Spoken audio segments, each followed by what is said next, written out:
Pues quiero que vengas conmigo ahí a la palabra del Señor en 2 de Timoteo, capítulo 3. Que estés ahí. 2 de Timoteo, capítulo 3, aunque no vamos a entrar desde una manera expositiva en el texto, porque este texto, sabéis que yo lo he compartido en varias ocasiones, lo hemos estudiado, pero quiero tenerlo como introducción a lo que quiero compartir en esta mañana contigo, querido hermano y hermana, en el nombre del Señor.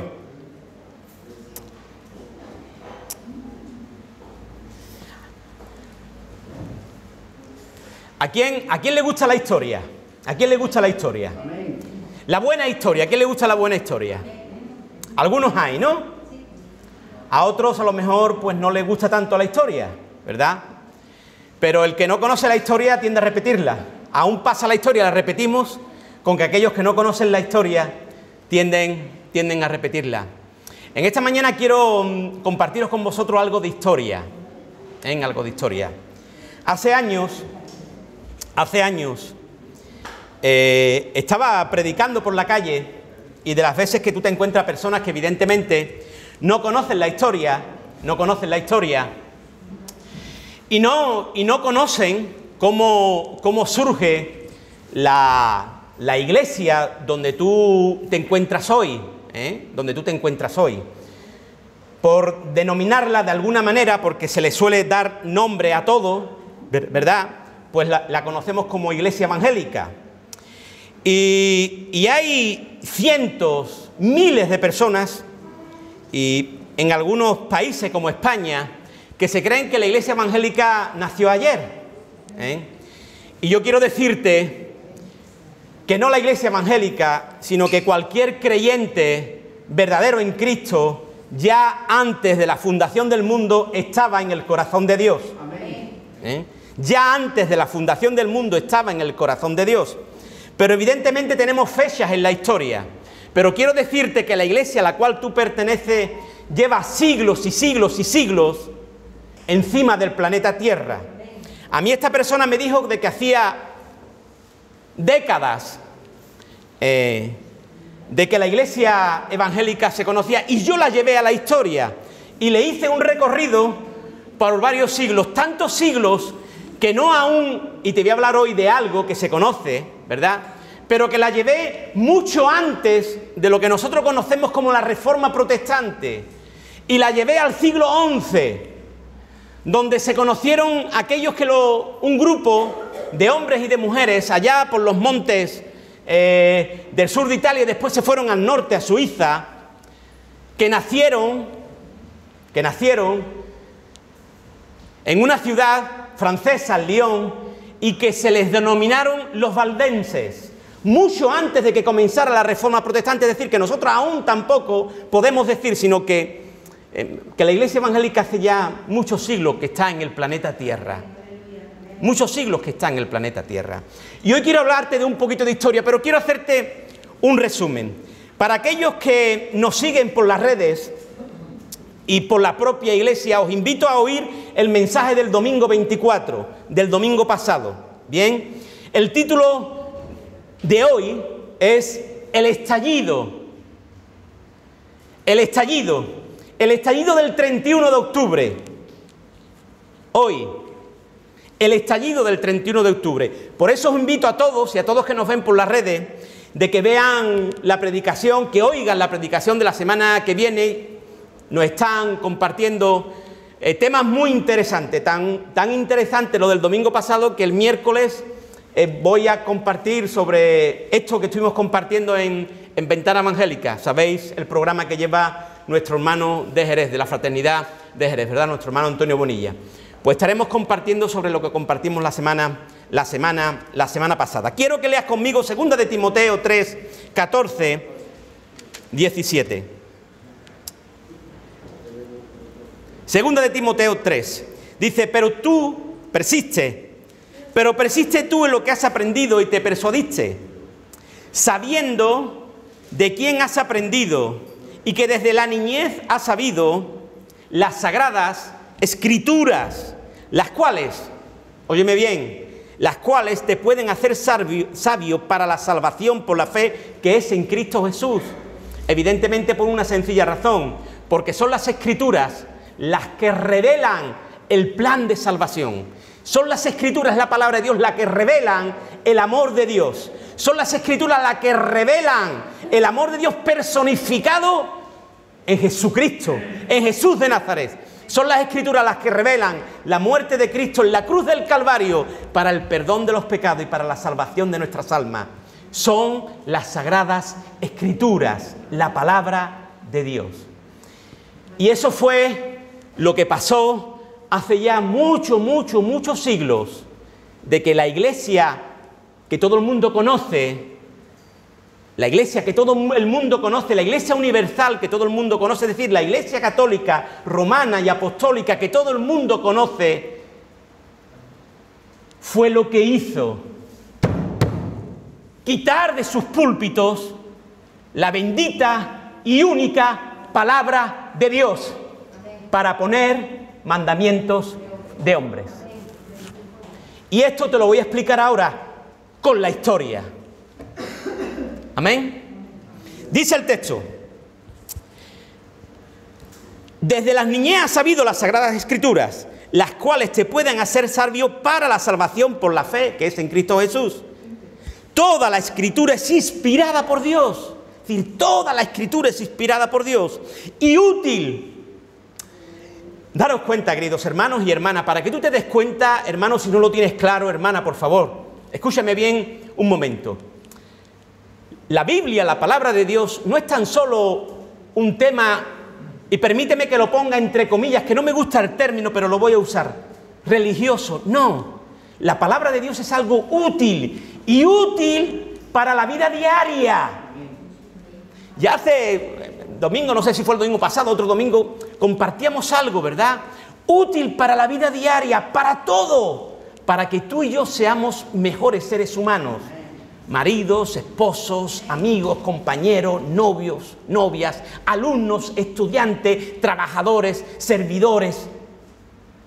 De todo habla la palabra, de la economía, de la mayordomía, aún ya lo comenté, aún incluso hasta de la vida marital, sexual, etcétera. De todo habla la palabra. Daros cuenta lo que dice ahí la palabra del Señor. Dice útil, dice para enseñar, para redarguir, para corregir, para instruir en justicia, a fin de que el hombre de Dios sea perfecto, enteramente preparado ¿para qué? Para toda buena obra. Daros cuenta lo que es la palabra de Dios. ¿Sabéis por qué?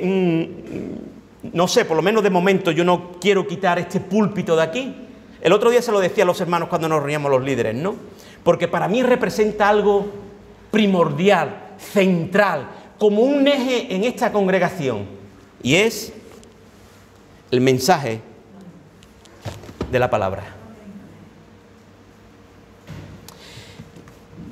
Hermanos y hermanas amadas, la semana pasada hablábamos, te hago un breve resumen para que te sitúes, hablábamos sobre la predicación con el título Cuidado con los calamares, y como dijo un hermano, bromeando, ¿verdad?, con los calamares en su tinta, que nos gusta tanto por aquí, pero no, haciendo, ¿verdad?, un guiño a esa serie que está trayendo tantos conflictos a niveles emocionales, sociales y educativos, en gran número de adolescentes y jóvenes, que le está trayendo tantos traumas, ¿verdad?, y viviendo tantas cosas tan violentas. Una trama, una serie totalmente sangrienta y extremadamente violenta, El juego del calamar. Pero también hablamos, en segundo lugar, de lo que hoy, 31 de octubre, en muchos países se celebra como una fiesta inofensiva, como casi una fiesta infantil, pero con una trayectoria histórica totalmente oscura, maligna y diabólica, como es la fiesta de Halloween.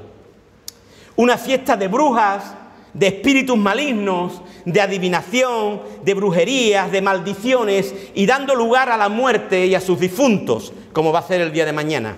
Hoy es 31 de octubre. Pero, iglesia, en nuestra predicación de la semana pasada, el énfasis, evidentemente, estaba en la palabra de Dios. Estaba en que la iglesia no puede fusionar las cosas que a Dios no le agradan porque el mundo lo vea bien o sea algo de moda. La iglesia tiene que hacer esa diferencia y mantenerse en la palabra bendita de Dios y en la dirección de la voluntad del Dios eterno y glorioso. Dios rechaza todo este tipo de cosas y le dice a su pueblo que se tiene que mantener apartado de todo esto. Aún hablábamos del Nuevo Testamento, el apóstol Pablo a la iglesia de Efesios le insta desde esta perspectiva tan clara y le dice: vosotros tenéis que reprender toda obra infructuosa de las tinieblas. Y dice: porque en otro tiempo vosotros erais tinieblas, pero ahora sois luz en el Señor. Por lo tanto, andad como hijos de luz. Aleluya. Amén. Si seguís este mensaje de la semana pasada, también dije en el mismo mensaje que hoy, exactamente hoy, 31 de octubre, es un día histórico, en la historia muy especial. Escúchame bien, muy especial. Especial en la historia de la Iglesia porque hoy es 31 de octubre y fue el estallido, como he puesto el título, el estallido de lo que se conoce como Reforma Protestante. Y quizás algunos de vosotros no conocéis, otros sí, pero quiero darte información porque la Iglesia necesita esta enseñanza en hoy y me lo vaya a permitir, que os dé esta enseñanza en este día precioso y maravilloso del 31 de octubre del año 2021. Y podamos recordar a tantos hermanos y hermanas que dieron la vida por nosotros. Amén. Alguien dijo: hoy es uno de esos días que cambiará la historia. Y así fue. Hoy es uno de esos días que cambiará la historia. Y así fue. Y quiero hablaros de lo que esto significó y conmueve mi corazón. La vuelta y la pasión a la autoridad de las Escrituras. Eso fue lo que significó la Reforma Protestante.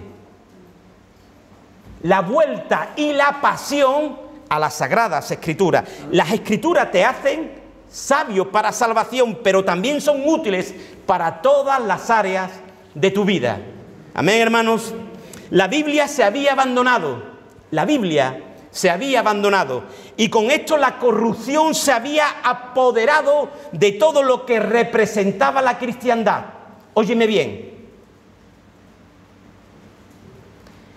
La Biblia la habían dejado. La habían abandonado.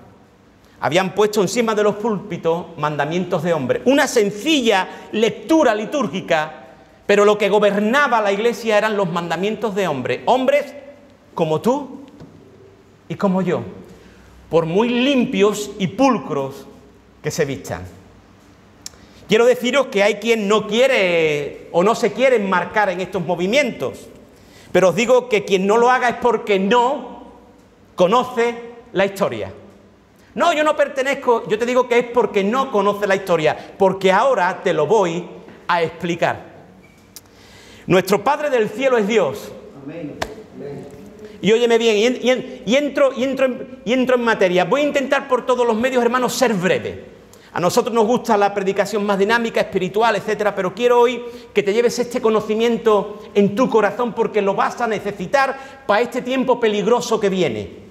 Y que tú te puedas afirmar, fundamentar aún más en la historia, pero a través de las Sagradas Escrituras. Amén.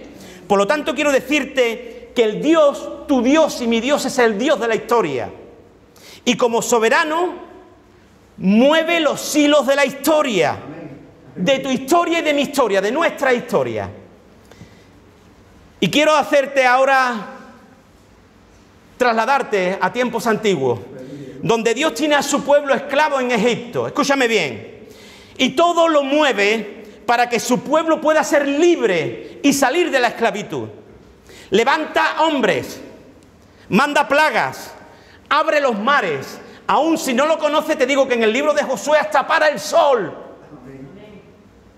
y regala una tierra rica que fluía leche y miel. Y todo esto lo hace posible por la sangre de un cordero muerto en aquellos tiempos y con su sangre untada en los dinteles de las puertas. Y hace libre a su pueblo. Pero su pueblo vuelve a caer por ciertos derroteros. Se contamina, se aleja, no le da la adoración que él se merece. Y su pueblo cae una vez más en desgracia. Pero el corazón de Dios es un corazón lleno de misericordia y quiere la salvación para su pueblo. El corazón de Dios, del Dios de la historia, no deja de mover las cosas para que sus hijos y sus hijas tengan vida y vida en abundancia. Él no cesa en ese plan para que todos sus hijos y sus hijas y los seres humanos obtengan salvación. Dios levanta y quita reyes, mueve ejércitos, y cuando llega el momento oportuno levanta un ejército para que lleve a su pueblo cautivo y hacerlo aprender. Esto lo puedes leer en el libro de Daniel. Y levanta al imperio asirio babilónico con su rey Nabucodonosor al frente y lleva a su pueblo cautivo a Babilonia. Ellos son invadidos por el imperio persa, el segundo imperio que se levanta, libro de Daniel. El imperio persa, su rey Darío al frente y ese general glorioso, el rey Ciro, el cual vence al imperio babilónico. Seguidamente se levanta uno de los imperios más poderosos que ha habido en la historia y de grandes guerreros como el imperio griego, el tercer reino, de esa imagen espiritual que leemos en el libro de Daniel. El imperio griego y al frente el general de generales, Alejandro Magno, que conquista todo el mundo conocido en aquellos tiempos. Dios sigue moviendo la historia. El imperio griego es debilitado porque se dividen entre 4 generales cuando Alejandro Magno muere. Cuando el imperio griego es debilitado, Dios levanta al gran, escúchame bien, Dios levanta al gran imperio romano con su gran César y sus feroces generales. Y es aquí donde Dios tiene su plan y revela su secreto. Cristo tenía que morir en una cruz y la cruz tenía que ser romana. Aleluya. Aleluya. Yo no sé si esto para ti pero esto es algo tremendo y glorioso. Tenía que ser en una cruz romana y el único imperio que tenía la muerte aún condenado en la cruz era el imperio romano. Dios mueve la historia. Tenía que llegar este imperio para que el Cordero de Dios pudiera morir en una cruz, porque tenía que ser cruz romana. El Cordero de Dios, Jesús, es condenado, muere en una cruz, derramando su sangre para dar salvación, resucita, envía su Espíritu Santo y da comienzo a su iglesia. Amén. Aleluya. Y ahora ábreme aún más los oídos. Y aquí comienza la historia de la iglesia, que crece por la predicación del Evangelio y el trabajo arduo, incansable, agotador de hombres y mujeres que aún dan la vida para que el Evangelio se predique y las almas se conviertan a Cristo. Dan su vida, aún siendo mártires, degollados y devorados por leones, por una espada o por la hoguera. Y su iglesia sigue creciendo. Surgen los escritos de los apóstoles, que se unen con los de los profetas, y a esto se les llama la Sagrada Escritura. La Biblia, la palabra de Dios, la cual es la que tiene la única autoridad para la enseñanza de la iglesia y aún en la vida del hombre, como hemos visto. Pero el tiempo pasa y en el siglo III el emperador Constantino hace de la iglesia cristiana su religión oficial y se empieza a llamar católica, porque católica significa universal. En el latín catholic significa universal. Iglesia católica, romana y apostólica, porque es la religión del imperio romano que dominaba parte del mundo conocido. Y como el tiempo pasa, la iglesia de aquellos momentos empieza a desviarse de lo principal. La Biblia, las Sagradas Escrituras, la palabra de Dios. Óyeme bien porque esto te lo voy a resumir. Comienza a poner enseñanzas de hombres por encima de las enseñanzas bíblicas. Comienza a enriquecerse haciendo negocios por terrenos, con gobiernos y reyes, por autoridad. Y la corrupción se apodera de la iglesia. El papado es envuelto en la codicia y en los placeres terrenales. La lujuria, la conspiración y los asesinatos comienzan a darse. Se vende el perdón de pecados por dinero, que se le llama las indulgencias. Se hacen oraciones por dinero. Los ricos tienen oportunidad de todo, los pobres de nada. Ya no es Cristo el intercesor y quien perdona los pecados, sino las reliquias, las imágenes, el agua bendita y aún los hombres mismos caídos en pecados. Y esta es la Iglesia Católica, la cual hasta el día de hoy está. Pero la Iglesia Católica se ha ido de las Escrituras. Yo no sé si esta predicación la quitarán del Facebook, creo que no. Si algún católico extremo hay en Facebook, a lo mejor la quita, espero que no, que ni en YouTube. Pero bueno, los que somos del Señor estamos dispuestos a estas luchas, a estas batallas espirituales. Amén, hermano. Todo sea para la gloria de Dios. Amén. La palabra de Dios que te hace sabio para salvación y útil para la vida es sustituida, querido hermano y hermana, escúchame bien, es sustituida por palabra de hombres. Yo sé que algunos de vosotros esto no lo veáis conocido, otros sí, y ahora te voy a dar algunas pinceladas que quizás no conozcas y te pueda enriquecer. Quiero en esta mañana que te enriquezca, que enriquezca tu corazón, tu mente. Esta iglesia, evidentemente, esta iglesia, que es la que está en estos tiempos, cae en desgracia, apartándose de Dios y de su palabra. Porque quien se aparta de Dios, se aparta de su palabra, y quien se aparta de la palabra, se aparta del Dios de la palabra. Amén. Pero vuelvo a decirte que Dios es el Dios de la historia, ese Dios bondadoso que sigue obrando en medio de nosotros y siempre tiene un plan. Amén. Él mueve la historia y mueve los corazones de los hombres. En las filas de esta iglesia caída en desgracia siempre ha habido hombres y mujeres dispuestos a dar su vida por la verdad de la palabra de Dios. Hombres y mujeres anclados en la autoridad bíblica como única forma de enseñanza, de vida y de verdad, y que se han opuesto a todo engaño, corrupción, avaricia y todo aquello que le quitaba la gloria a Cristo.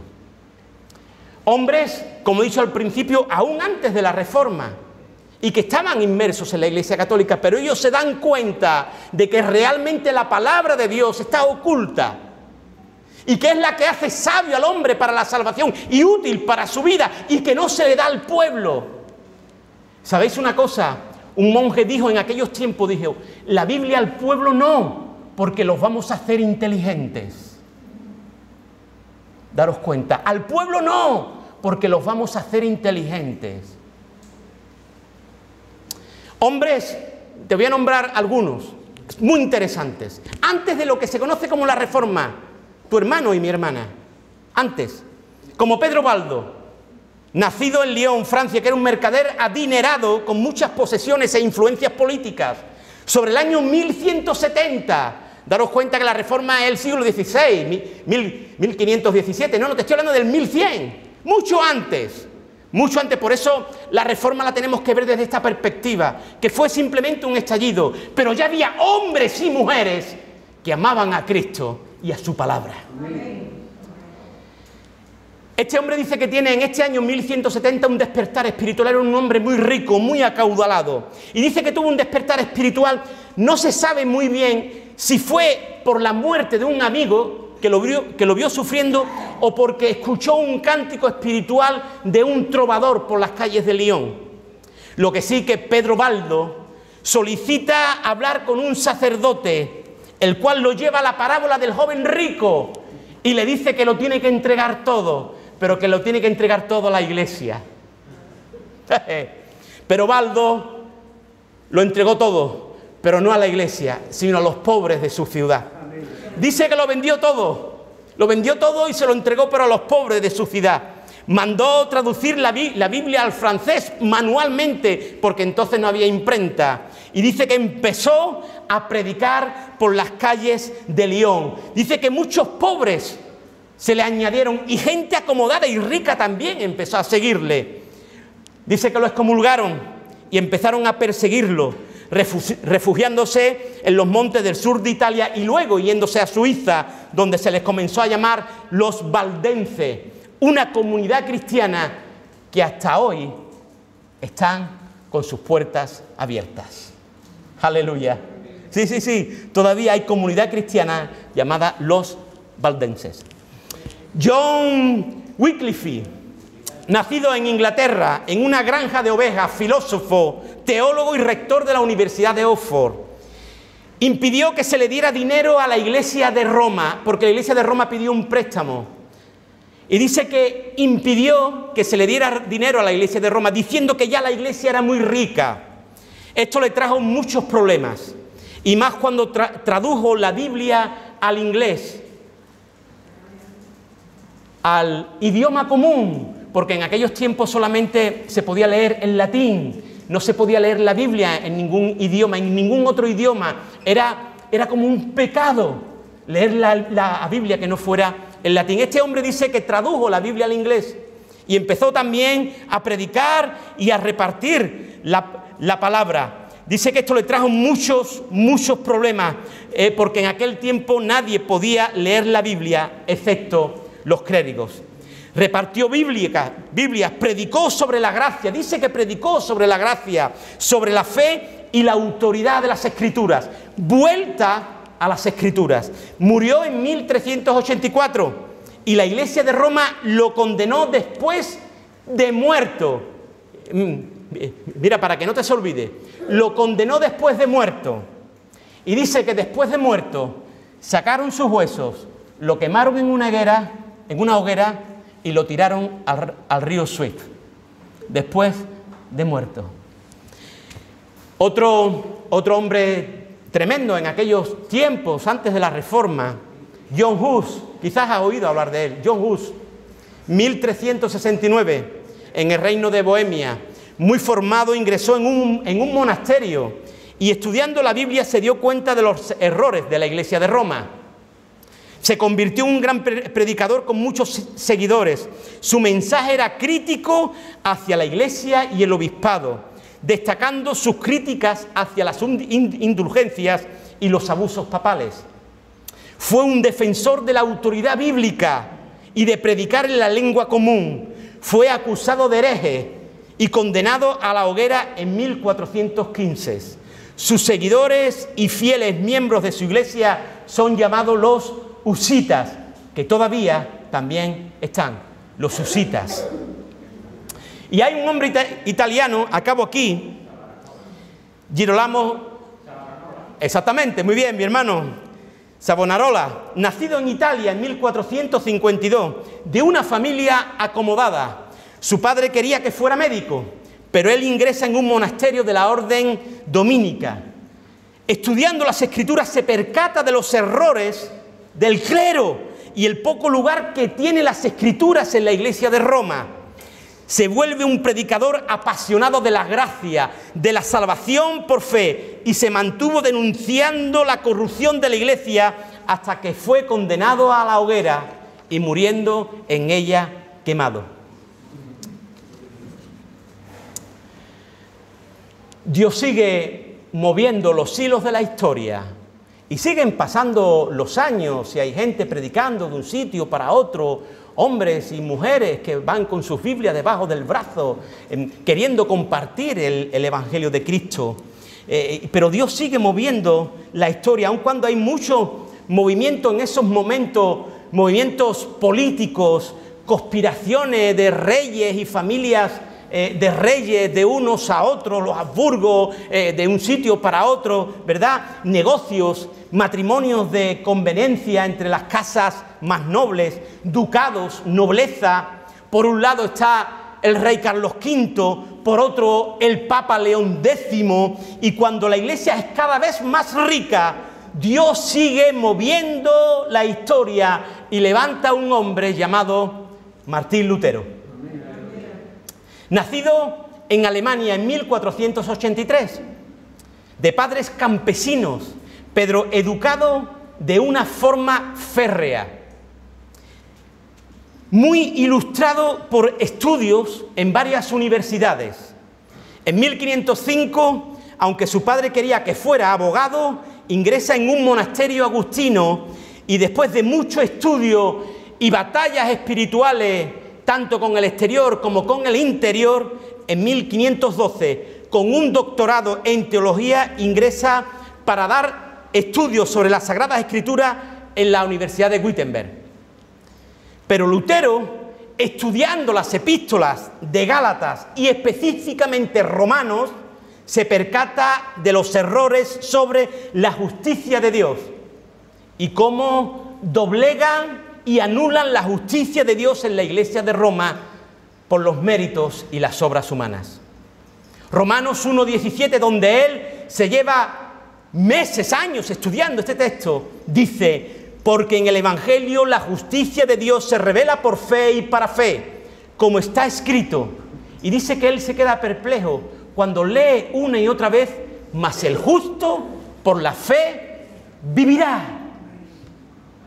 Lutero se da cuenta de que la salvación es por fe, que la justicia de Dios la cumple Cristo en la cruz del Calvario, y quien cree en Cristo por la fe es justificado no por los méritos ni por las obras de nadie, no por las obras sino por la fe, porque incluso la fe también es don de Dios. Aleluya. En estos momentos el Papa León X, queriendo levantar la Basílica de San Pedro, exige con contundencia el pago de las indulgencias, pagar por el perdón de los pecados. Es decir, que si tú tenías, eras perdonada; si no tenías, seguías con la culpa. Y le encarga esta labor, lo peor que hizo, le encarga esta labor a un monje dominico, Juan Tetzel, quien no lo supo hacerlo peor, pues él usa una frase cuando mueve el cofre para pedir esas monedas para la indulgencia. Él usó esta frase: tan pronto, querido hermanito o hermanita, tan pronto como cae la moneda y suena en el cofre, el alma sale del purgatorio. Cuando evidentemente, ¿quién tiene el derecho, la soberanía, el gobierno, el poder para sacar o meter almas en el purgatorio? Primero, porque no existe. Primero, porque no existe. Es una doctrina errónea. Nosotros le decimos a ellos heréticos, porque son unos heréticos, porque la doctrina del purgatorio no existe. Ya la han quitado, ya la han quitado, porque se han dado cuenta que no existen, ya la han quitado. Y en segundo lugar, ¿quién se cree ellos que son para sacar o meter a nadie, ni en el cielo, ni en la tierra, ni en el infierno, ni en ningún lugar? ¿Quién se cree el hombre que es? Por tanto, esto sucumbió en una problemática grande en todo el contexto de la región y del país. Todos estos excesos mueven los cimientos de toda Alemania. Los humanistas del renacentismo, los fieles seguidores de la verdad de Cristo, nobles y familias acorraladas por los excesos de los impuestos de la Iglesia Católica que explotaban a todo el imperio, y cada vez los pobres, más pobres. Y en este contexto ocurre un estallido. Ocurre un estallido. El 31 de octubre de 1517, Martín Lutero, en su afán de que la Iglesia cambiara, no de que la Iglesia, hacer otra Iglesia, no, que la Iglesia cambiara y se diera cuenta de sus pecados, él redacta 95 tesis, que son las conocidas 95 tesis de Lutero, y las clava en la puerta de la iglesia del Castillo de Wittenberg. Su tesis, sus argumentos y críticas hacia el papado y sus enseñanzas, pues habían abandonado las Sagradas Escrituras. Una de sus tesis dice, he apuntado la número 51, dice: el Papa debería de dar de su propio dinero a los pobres, a quienes exprimen los vendedores de indulgencias, aunque tuviera que vender la Basílica de San Pedro. Daros cuenta lo que eso significó. Y así prácticamente las 95. Lutero fue excomulgado por el Papa León X, y después de debates internos entre el emperador y el clero con la intención de condenar a Lutero, fue convocado por última vez en lo que se conoció como la Dieta de Worms, donde fue interrogado durante días con la intención de que se retractara de todo lo expuesto por él. Y Lutero confesó, sabiendo aún que podía morir: no puedo ni quiero retractarme de cosa alguna, pues ir contra la conciencia no es justo ni seguro. Dios me ayude. Amén. Lutero se marchó en esa hora, quedó solo, pero con Dios, pues había roto con la Iglesia y con el imperio que había abandonado la palabra de Dios. Lutero siguió predicando, escapando de un sitio para otro, y surgió lo que hoy todavía conocemos como la Iglesia luterana. Aleluya. Creía que iba a tardar más, pero ya estoy acabando. Digo, voy a estar aquí 2 horas. Algún hermano dirá, gloria a Dios, menos mal. Gloria a Dios. Sé que otros no. Otros dirán, hermano, sigue, porque los sé y os conozco. Otros sé que dirán, hermano, sigue, porque ya me lo habéis dicho. Este fue el estallido, querido hermano y hermana, y aquellos que nos están escuchando. Este fue el estallido del 31 de octubre del año 1517, donde se da lugar a lo que ya siglos antes había comenzado. Pero Dios mueve la historia. Y es aquí donde todos los movimientos que hasta entonces habían surgido se acercan unos a otros. Y por motivos políticos, este dato quizás no lo sabéis, algunos sí, pero yo creo que no. Y por motivos políticos, príncipes de distintos países que simpatizan con este movimiento escriben una carta al rey Carlos V y protestan por la persecución que tienen, y protestan los príncipes, los nobles que escriben esta carta de protesta por la persecución que tienen aquellos que están simpatizando con este nuevo movimiento que está surgiendo. De ahí viene la palabra protestante, de la carta que enviaron estos príncipes al rey Carlos V. La mayoría quizás a lo mejor no lo sabéis, algunos sí, otros no, pero de ahí viene donde digan, pues mira, de aquí hubo una serie de príncipes y de nobles que vieron de que realmente lo que estaba diciendo Lutero y otros tanto como ellos estaban predicando la verdadera palabra de Dios y estaban simpatizando, creían de que era la verdad y empezaron a simpatizar, pero como veían de que el imperio, la iglesia los estaba persiguiendo y los quemaba a ellos, redactan una carta y protestan contra esa persecución de la iglesia, aquellos cristianos que realmente lo que quieren es vivir a la palabra de Dios y al Dios de la palabra. Y en esa protesta empiezan a llamarles los protestantes. Y se comienza a conocer como la Reforma Protestante, pero hay hombres destacados en ese siglo y un poquito después, como por ejemplo Juan Calvino, Ulrico Zwinglio, Philip Melanchthon, John Knox, Guillermo Ferrer, pero también mujeres nobles, familias, mujeres que dieron su vida por el Evangelio, como Argula de Grumbach, Caterina von Bora, Edith de Bure o Margarita de Navarra. Personajes que intervienen no por el bien de este nuevo movimiento, sino por sacar y dar al pueblo la bendita palabra de Dios, aleluya. La palabra de Dios. Esta lucha fue por la palabra de Dios, por las Sagradas Escrituras. Cada pueblo, y quiero que ahora reflexiones conmigo un poco, cada pueblo, cada país, cada nación que recibió e hizo suya la palabra de Dios ha sido bendecido.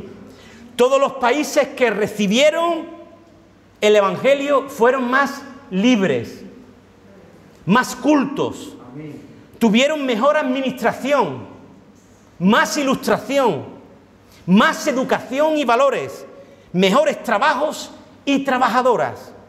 Y os quiero recordar, aunque la cuestión ha descendido, pero en estos siglos, os quiero recordar países como Suiza, como Noruega, como Dinamarca, como Alemania, que han estado muy adelantados a nosotros en escritura, en alfabetización, en grandes logros, por haber asumido la reforma protestante. Amén. Aún en Norteamérica y después en América, Centroamérica y América del Sur, en las 13 colonias como se conocieron, y allí surgieron los primeros avivamientos, el primer despertar y el segundo despertar. Hermanos, Dios sigue interviniendo en la historia. Amén. Dios sigue interviniendo en la historia. Y aquí en España tiene a grandes hombres, Juan Valdés, entre otros, pero sobre todo en un pueblo llamado, muy cerquita de aquí, Santiponce, provincia de Sevilla, en el internado del monasterio Jerónimo de San Isidoro, nos encontramos a Casiodoro de Reina, hacia el año 1530, quien tradujo la Biblia al castellano y a finales de ese siglo la tiene completada. Seguidamente fue revisada por Cipriano de Valera y todavía seguimos teniendo esta maravilla en nuestras manos. Y si tú te vas a la primera página, verás versión Reina Valera. Aleluya. Hasta el día de hoy. Gloria a Dios. Los años pasan. Dios sigue moviéndose en la historia y sigue levantando predicadores, hombres, mujeres, misioneros, y comienzan los grandes avivamientos en Europa y en América. La palabra de Dios corre, las almas se convierten, se abren iglesias, y la iglesia de la Reforma, ahora llamada evangélica por su predicación de evangelización, se extiende creyendo en la Biblia como palabra de Dios, inmutable e infalible, y la única norma de autoridad, de enseñanza, de vida y de fe para la iglesia, haciendo hincapié en 5 principios, que son frases que han surgido después en ciertos escritos de teólogos de un lugar y otro, que se conocen como las 5 solas. Sola Escritura, solus Christus, sola gratia, sola fide, soli Deo gloria. Aleluya, gloria a Dios. Yo me gozo con esto, querido hermano, hermana, yo me gozo con esto. Yo me gozo, llevo tiempo investigando estas cosas y leyendo, y esto es una maravilla, es una bendición de Dios. Esto te llena el corazón de sumo gozo y te ahínca, profundiza mucho más en el fundamento de tu fe, de la palabra de Dios, de la seguridad que la palabra de Dios es palabra de Dios, y de que Dios se mueve en medio de su pueblo. La sola Escritura es la autoridad máxima en materia de fe. Acabo aquí, querido hermano y hermana. Es la máxima autoridad de enseñanza, de fe y de práctica. Es la revelación de Dios, quien revela su amor y el plan de salvación a través de su Hijo Jesús.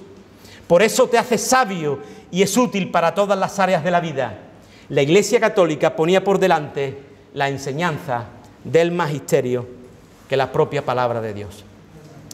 Solo Cristo, solo Cristo, solo Cristo salva. Amén. No hay más mediador entre el cielo y la tierra que Jesucristo.